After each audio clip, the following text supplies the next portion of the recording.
নমস্কার বন্ধুরা, আপনাদেরকে আমার চ্যানেলে স্বাগত।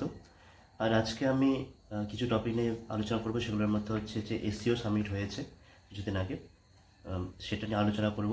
সেখানে ভারতের পার্টিসিপেশন, ভারতের সেখানে যাওয়া, ভারতের প্রধানমন্ত্রী সেখানে যাওয়া এবং সেটাকে ঘিরে যে রাজনৈতিক তোলপাড় বিশ্ব রাজনীতিতে শুরু হয়েছে সেটা, এবং এটা নতুন কি সমীকরণ তৈরি করছে ভারত চীন সম্পর্ক, ভারত রাশিয়া সম্পর্কে, এবং ভারত আহ, ইউরোপ সম্পর্কে, এবং ভারত ইউএসএ সম্পর্ক, যেটা আমেরিকার সঙ্গে ভারতের সম্পর্ক আছে। এইসব সম্পর্কগুলোতে কী ধরনের প্রভাব ফেলছে ভারতের এই স্টেপ, এসসিওতে যাওয়ার স্টেপ, সেটা আমরা অবশ্যই আলোচনা করব। এবং এই এসসিওতে নতুন যে জিনিসগুলো ছিল সেখানে হচ্ছে, সেখানে এসসিও সামিট তো এর আগেও হয়েছে অনেকবার। সেটা যেমন এসিও ফুল ফর্ম হচ্ছে সাংহাই কোঅপারেশন অর্গানাইজেশন। তো এটার মেন হেডকোয়ার্টার সাংহাই, যেটা চায়নাতে অবস্থিত। এবং এদিকে বোঝা যাচ্ছে এটাতে যেহেতু যতগুলো কান্ট্রি আছে ওর মধ্যে চায়নার ক্ষমতা সবচেয়ে বেশি, সবচেয়ে শক্তিশালী একটা দেশ। তো এখানে চায়না ডমিনেন্স সবসময় দেখা যায়, সঙ্গে রাশিয়া এবং আদার যেসব কান্ট্রিগুলো আছে সেগুলো। এবং এই এসসিওটা তৈরি করা হয়েছিল নেটোর বিরুদ্ধে একটা সংগঠন তৈরি হিসেবে। এবং ন্যাটো একটা মিলিটারি সংগঠন, যেটা যেটার মধ্যে সেনাবাহিনীর মধ্যে একতা দেখা যায় নাটোতে। সেরকমভাবে এসসিওকে সেভাবে তৈরি করা হয়েছিল, যদিও সেটা কোনো বাইন্ডিং কোনো সংগঠন নয়, যেখানে কোনো রকম চুক্তি নেই যে একে একজনের উপর হামলা করলে আরেকজনের উপর হামলা করা মনে হবে। কিন্তু এটা তৈরি হয়েছিল এরকম একটা চিন্তাধারার মাধ্যমে, এবং এটাকে পুরোপুরি চায়নার ডমিনেশন, চায়নার আধিপত্য বিস্তারের একটা মাধ্যম হিসেবে ধরা হয়। ঠিক আছে। ব্রিক্সের সঙ্গে এসিওর একটা আলাদা ডিফারেন্স, যেটা বিভেদ আছে, সেটা হচ্ছে ব্রিক্সের যেসব কান্ট্রিগুলো আছে সেগুলোর মধ্যে সবাই শক্তিশালী মোটামুটি, প্রত্যেকটা কান্ট্রি নিজের একটা অস্তিত্ব আছে।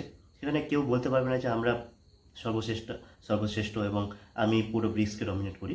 তো চায়নাতে যেটা এসিওতে আছে সেটাতে পুরোপুরি চায়না এটাকে ডমিনেট করছে। তো একটা ডিফারেন্স। তো এসিওর একটা চায়না কেন্দ্রিক বা রাশিয়া কেন্দ্রিক একটা মনোভাব রয়েছে, সেটা বলা যায়, যেটা পুরোপুরি অ্যান্টাই ওয়েস্ট বা ওয়েস্টের বিরুদ্ধে একটা তৈরি করা একটা সংগঠন হিসেবে ধরা হয়। এবং ভারতের স- যে বিদেশ নীতি, সেখানে পুরোপুরি একটা ব্যালেন্সিং অ্যাক্ট সবসময় থাকে, যেটার মধ্যে আহ, আমেরিকার দিকেও বা ওয়েস্টের দিকেও আমরা বেশি যাব না, এবং চায়না রাশিয়ার দিকেও আমরা বেশি যাব না। আমরা মানে পুরোপুরি নিউট্রাল একটা পজিশনে আমরা থাকার সবসময় চেষ্টা করেছি। তো আমরা যেরকমভাবে ব্রিক্সে এসিওতে আছি, সেরকমভাবে আমরা G7-এ প্রত্যেকবার যাই, বা আমেরিকা ওয়েস্টের সঙ্গে একটা নতুন সম্পর্ক তৈরির চেষ্টা করছি। এবং কোয়াডের মধ্যে আছি, কোয়াড যেটা তোমরা সবাই জানো যে চায়নার বিরুদ্ধে তৈরি করা একটা সংগঠন, চায়নাকে রেজিস্ট করার মতো একটা সংগঠন। তো এই যে একটা সমীকরণ একটা তৈরি হয়েছিল বিভিন্ন দেশের মাধ্যমে, সেখানে ভারতের প্রধানমন্ত্রী হঠাৎ করে এসসিওতে চলে যাওয়া, এর আগের বছর যখন সব এই এসসিও সামিট হয়েছে তখন ভারতের প্রধানমন্ত্রী এভয়েড করার চেষ্টা করেছেন। এবং উম, ভারতের প্রধানমন্ত্রী গত 7 বছরেও এই প্রথম চায়নাতে গেলেন। সো সো একটা আহ, তাৎপর্যপূর্ণ একটা ব্যাপার তো রয়েছে এই ভারতের প্রধানমন্ত্রী চায়নাতে যাওয়ার মধ্যে। তো আমরা যখন এই পুরো ব্যাপারটাকে আমরা যখন দেখছি, সেটা হঠাৎ করে মানে 1 মাসের 2 মাসের ভিতরে পুরোপুরি জিনিসগুলো তৈরি হলো। যেমন 1-2 মাস আগে পর্যন্ত এটা কোনো কনফার্ম ছিল না যে ভারতের প্রধানমন্ত্রী এসিওতে যাবেন। ঠিক আছে। ভারতের এনএসএ এবং বিদেশমন্ত্রীরা যাচ্ছিলেন সেটা আলাদা ব্যাপার, কিন্তু ভারতের প্রধানমন্ত্রী যে যাবেন এসিওতে সেটা কনফার্ম ছিল না।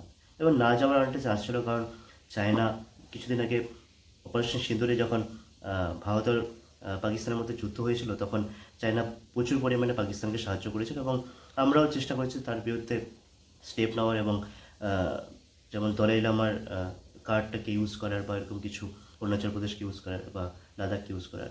কিন্তু আমরা সেটা, সেই যে চায়না বিদেশি মনোভাবটা, এটা গত 1-2 মাসের মধ্যে পুরোপুরি চেঞ্জ হয়ে যায়, এবং ভারতের প্রধানমন্ত্রী চায়নাতে পৌঁছে যান। এই যে পুরোপুরি সমীকরণটা, এটার পিছনে মূল কারণ হচ্ছে যে ডোনাল্ড ট্রাম্প। ঠিক আছে। তো দেখা যাচ্ছে হঠাৎ করে ভারত আর আমেরিকার মধ্যে যে সৌহার্দ্যপূর্ণ সম্পর্ক ছিল, একটা ভালো সম্পর্ক ছিল, বিশেষ করে ডোনাল্ড ট্রাম্প এবং নরেন্দ্র মোদীর মধ্যে যে ভালো একটা সম্পর্ক ছিল, এটাতে অনেকটা চির হয়ে যায় এবং অনেকটা টানাপোড়েন সৃষ্টি হয়ে যায়। যেমন ভারতের উপর যে 50% ট্যারিফ লাগানো হয়, যেটা শুল্ক চাপানো হয় আমাদের বাণিজ্য মধ্যে, সেটাতে ভারতের যে ভবিষ্যতে যে মানে নিজেকে ডেভেলপ করার যে একটা ক্ষমতা, সেটাকে অনেকটাভাবে ডমিনেশন বা ক্ষতিগ্রস্ত করার চেষ্টা করা হয়েছে আমেরিকার মাধ্যমে। সেটা ভারতের, যেহেতু যেহেতু ভারত একটা ডেভেলপিং কান্ট্রি, আমরা এখনও ডেভেলপ নই, ফুললি ডেভেলপ নয়, আমরা ডেভেলপ করছি। এরকম একটা কান্ট্রির সঙ্গে আমেরিকা যখন তুলনা করেছে, আমরা ভারতের সঙ্গে যখন ডোনাল্ড ট্রাম্পের মেন যুক্তি কী, যে দুটো যুক্তিটার উপর ডোনাল্ড ট্রাম্প কাজ করছে। একটা হচ্ছে ভারতের সঙ্গে বাণিজ্যে অসামঞ্জস্যপূর্ণ, যে ভারত বেশি আমেরিকাকে বেচে, আমেরিকা কম বেচতে পারে, এবং আমেরিকা ভারতে যখন বেচতে যায় তখন শুল্ক চাপানো হয় ভারতের তরফ থেকে। কিন্তু আমেরিকা এটা ভুলে যায় যে আমেরিকা একটা ডেভেলপ কান্ট্রি, ভারত একটা আন্ডার ডেভেলপ কান্ট্রি, আমরা ডেভেলপিং কান্ট্রি। তো যখনই আমরা দুজন একে অন্যকে কম্পেয়ার করবো, তখন অবশ্যই ভাবা উচিত যেহেতু আমাদের এখানে কনজামশন বেশি, তাই ভারত বেশি এক্সপোর্ট করে।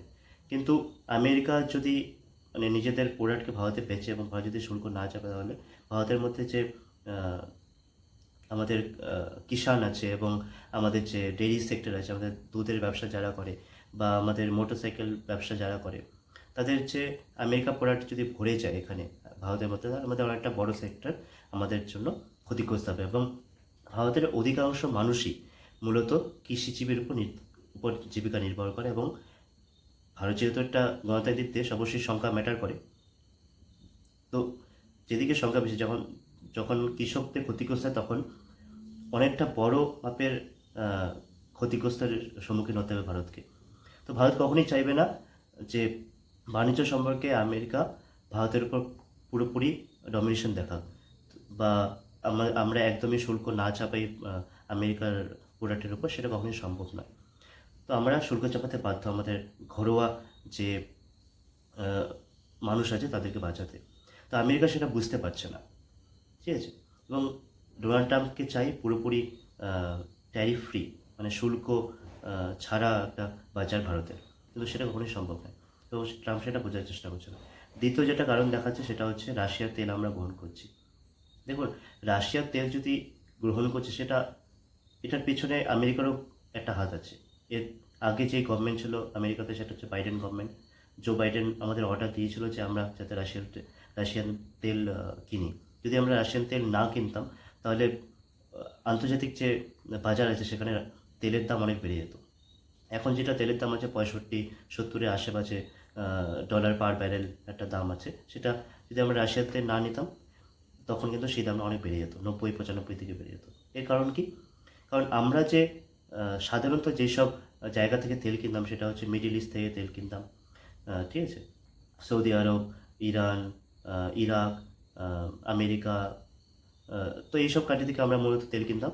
যখন এইসব কান্ট্রি থেকে আমরা তেল কিনতাম, তখন সেখানে অন্য কোনো কান্ট্রি খুব একটা আসতো না। কিন্তু যখন রাশিয়ার সঙ্গে ইউক্রেনের যুদ্ধ হয়, তখন ইউরোপ কী করে, রাশিয়া থেকে তেল নেওয়া বন্ধ করে, এবং তারাও সেই সব জায়গা থেকেই, যেখান থেকে আমরা আগে থেকে তেল কিনলাম, সেখান থেকে তারা তেল কেনার চেষ্টা করছে। যখন এরকম কন্ডিশন তৈরি হবে, তখন তার মানে কি, ওই সব কান্ট্রির মধ্যে একটা ডিমান্ড বেশি হবে। যখন ডিমান্ড বেশি হবে, তখন প্রাইস মানে ওর দাম অনেক বেড়ে যাবে। যখন ডিমান্ড বেড়ে যায়, তখন প্রাইসটা রাইজ করে। তো সেটাই হবে।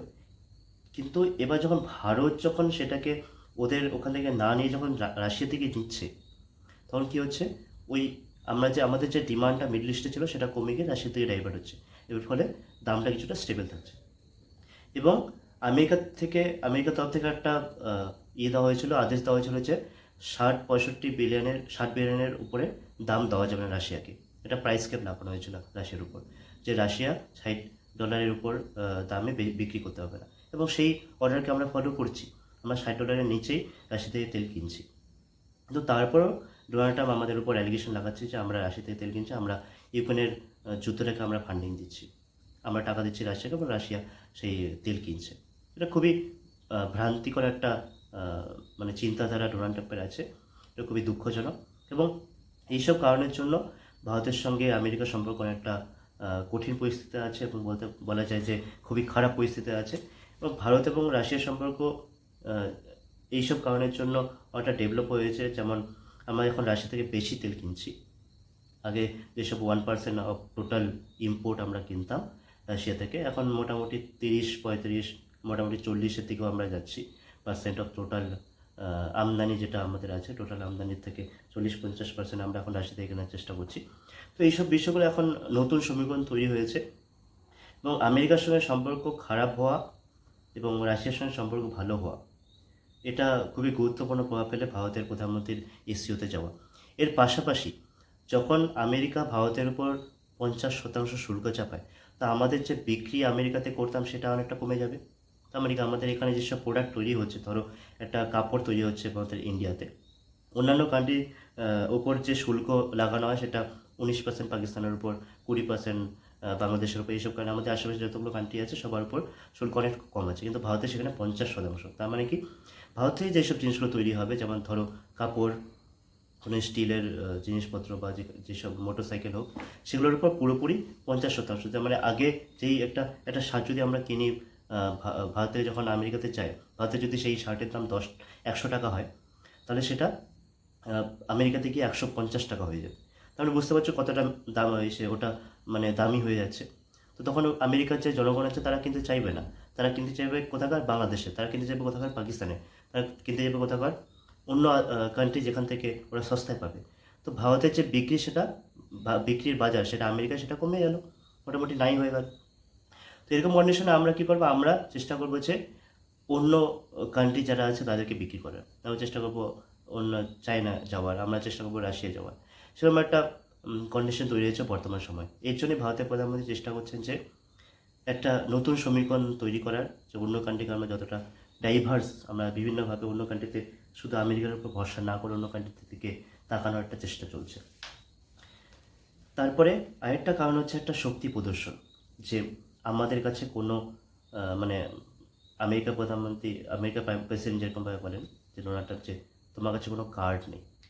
ভারত এটাই দেখানোর চেষ্টা করছে এসিওতে গিয়ে, যে আমাদের কাছে কার্ডস আছে, যে তোমরা যদি আমাদেরকে সাহায্য না করো, তোমরা যদি আমাদের পাশে না দাঁড়াও, আমাদের কাছে রাশিয়া আছে, আমরা চাইলে আমাদের শত্রুতা ভুলে চায়নার কাছেও যেতে পারি।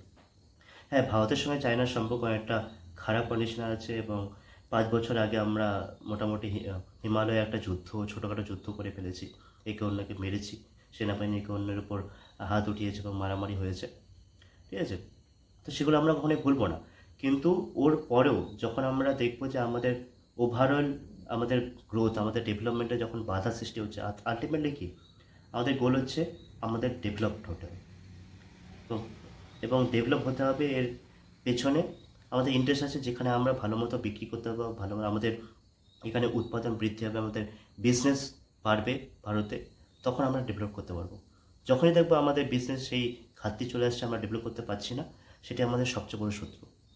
চাহে ওতে বর্ডারে কী হচ্ছে সেটা খুব একটা ম্যাটার করে না, আলটিমেটলি যখন তোমাদের কাছে টাকা থাকবে তখন তুমি মহারাজা, এই হচ্ছে মেন কথা।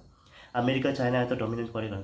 কারণ তাদের ওখানে টেকনোলজি আছে, কারণ তাদের ওখানে টাকা আছে, সেটা হচ্ছে আলটিমেটলি ম্যাটার করে, বাকি কোনো কিছু ম্যাটার করে না। তো ভারতও সেই দিকে চেষ্টা করছে, যেখানে আমাদের ডেভেলপমেন্টে কোনো ঘাটতি আসবে, সেটা চাহে আমেরিকার সঙ্গে সম্পর্ক খারাপ হওয়ার ফলে হোক বা ট্যারিফ লাগানোর ফলে হোক, তাহলে আমাদের অন্য রাস্তা দেখতেই হবে, আমাদের কাছে অন্য কোনো অপশন নেই। এসসিওতে যে জিনিসটা ঘটলো, ভারত, রাশিয়া এবং চায়না, মোদি, শি জিনপিং এবং পুতিন, যে একটা মানে ঐক্য ঐক্যতা শো করার চেষ্টা করলো ডোনাল্ড ট্রাম্পকে, সেটা মোটামুটি মূলত একটা নতুন একটা ধারার একটা শুরু, মানে মানে শুরু বলতে পারে। কারণ এখানে মোটামুটি কখনোই বলা যাবে না যে আমরা অনেকটা এটার মধ্যে ইনভলভ আছি, আমরা পুরোপুরি এসসিওকে সমর্থন করি, বা এই যে নতুন ট্রায়াঙ্গেল যেটা আমেরিকা, চায়না এবং ভারতের, সরি, রাশিয়া, চায়না এবং ভারতের মধ্যে তৈরি হচ্ছে, সেটা পুরোপুরি সমর্থন করি। কিন্তু আমরা চেষ্টা করছি আমেরিকাকে বোঝাতে যে আমাদের কাছে অপশন আছে, ইউরোপকে বোঝাতে যে আমাদের কাছে অপশন আছে, তোমরা যদি আমাদের উপর শুল্ক চাপাও, আমরা নতুন একটা রাস্তা দেখব, নতুন সংগঠনে যাওয়ার চেষ্টা করব। তো পুরোপুরি এটাতে যদি আমেরিকা যদি খুব একটা বেশি ভারত বিদ্বেষী মনোভাব দেখায়, কিন্তু আমেরিকারও ক্ষতি আছে, এটাই আমরা বোঝানোর চেষ্টা করছি, যে আমাদের কাছে অপশন আছে। কারণ দেখুন, ভারত আর আমেরিকার মধ্যে যে সম্পর্কটা, সেটা কিন্তু খুব একটা ভালো শুরু থেকে ছিল না।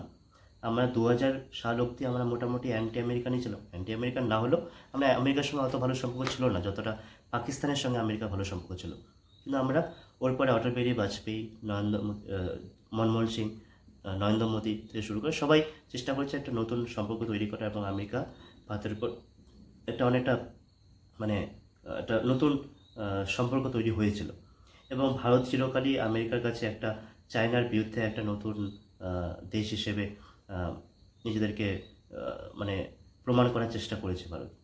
তো এই যে সম্পর্ক, এই যে 20-25 বছরের একটা সম্পর্ক যেটা তৈরি হয়েছিল, জর্জ ডাব্লিউ বুশ থেকে শুরু করে ওবামা থেকে শুরু করে সবাই মিলে, ডোনাল্ড ট্রাম্পের প্রথম যে কার্যকাল ছিল সেটাতেও অনেক ভালো সম্পর্ক তৈরি হয়েছিল ভারত আমেরিকার মধ্যে, এবং জো বাইডেনও সেটাকে এগিয়ে নিয়ে গেছে। তো তো এইসব যে ডেভেলপমেন্ট হয়েছিল সেগুলো পুরোপুরি একটা ধূলিসাতের মতো হয়ে যাবে যদি এই সম্পর্কটা খারাপ হয়ে যায়। কারণ আমেরিকাকে আমেরিকাকে বিশ্বাস করা ভারত কখনোই খুব একটা পুরোপুরি বিশ্বাস করেনি, এবং যখনই বিশ্বাস করার চেষ্টা করছে তখনই একটা ধোঁকা খাওয়ার একটা পসিবিলিটি থেকে আছে। শুরু থেকে সব রাজনৈতিক বিশেষজ্ঞরা একটা এই উদাহরণটা দিয়েছিলেন, যেমন আমেরিকার যেমন জেফ্রি স্যাচ বলে একটা অর্থনীতিবিদ আছে, তিনি সবসময় বলেছেন আমেরিকা কখনোই বিশ্বাস করা উচিত না, ভারত কখনোই যাতে আমেরিকা বিশ্বাস নয়। কিন্তু তখন ভারতের যেসব রাজনৈতিক যারা ভারতের বিদেশ থেকে চালায় তারা কখনোই এইসবের উপর বিশ্বাস করেনি, বা জেনেও বিশ্বাস করার চেষ্টা করেনি। কিন্তু যখন এইসব ধরনের ঘটনা ঘটে, যেমন ভারতের উপর 50% শুল্ক চাপানো হয়, তখন এটা কিন্তু একটা কন্ডিশন চলে আসে যে ভারতকে আবার নতুনভাবে ভাবার দিকে দেখতে হবে। তো কন্ডিশনটা এরকম যে ভারতের প্রধানমন্ত্রী এখন শো করাতে হচ্ছে যে আমাদের কাছে একটা কার্ড আছে, আমাদের কাছে বিভিন্ন রকম কার্ডস আছে, তোমরা যদি আমাদেরকে সেরকমভাবে মানে গুরুত্ব না দাও, আমাদের উপর এরকম শুল্ক চাপানোর চেষ্টা করো, আমরা নতুন একটা জায়গা, নতুন বাজার, নতুন বন্ধু খোঁজার চেষ্টা করবো। এটা হচ্ছে ডেমনস্ট্রেশন আছে এসিউতে। এবং এতে মোটামুটি এর কিছু ফলাফলও দেখা শুরু হয়েছে, যেমন দুদিন আগেই ফিনল্যান্ডের প্রধানমন্ত্রী একটা বক্তব্য দেন যে ইউরোপ এবং ওয়েস্ট এবং ইউএসএকে বিশেষ করে ভারতকে একটু গুরুত্ব দিয়ে দেখা উচিত, এবং মানে সম্মানের সঙ্গে ওদের সঙ্গে কথা বলা উচিত, যাতে ভারত অন্যদিকে না চলে যায়। যদি অন্যদিকে চলে যায় আমরা কিন্তু পুরোপুরি যে খেলাটা আছে, উইল লুজ দ্য গেম, এটাই হয়তো বলার চেষ্টা করছেন যে উইল লুজ দ্য গেম, তার মানে আমরা এই খেলাটা হেরে যেতে পারি। মানে বর্তমানে যে একটা নতুন ট্রানজিশন তৈরি হচ্ছে, মানে এই ইউরোপ থেকে শুরু করে ক্ষমতা এশিয়ার দিকে চলে আসছে, বা নতুন সংগঠন তৈরি হয়েছে চায়নাতে, কিম জং উন, রাশিয়া, শি জিনপিং থেকে শুরু করে পাকিস্তান, এসব কান্ট্রিগুলো যেসব আছে একদিকে একটা শক্তি তৈরি করছে, অন্যদিকে ইউরোপ এবং ইউএসএ যে একটা শক্তি তৈরি হচ্ছে। এই দুটোর মধ্যে একটা যুদ্ধ অবশ্যম্ভাবী, সে তাইওয়ানকে নিয়ে হোক অথবা ইউক্রেনকে নিয়ে হোক, একটা যুদ্ধ অবশ্যম্ভাবী। এর ফলে যে একটা মিডিল ম্যান যেটা আছে ভারত, সে যেদিকে যাবে সেদিকে জেতার চান্স অনেকটা বেশি হয়ে যায়। যদি ভারত চায়নার দিকে যায়, অনেকটা চায়না রাশিয়ার দিকে যায়, তাহলে অনেকটা চান্স আছে যে এরা জিতবে, বা ওদিকে গেলে ওরা জিতবে।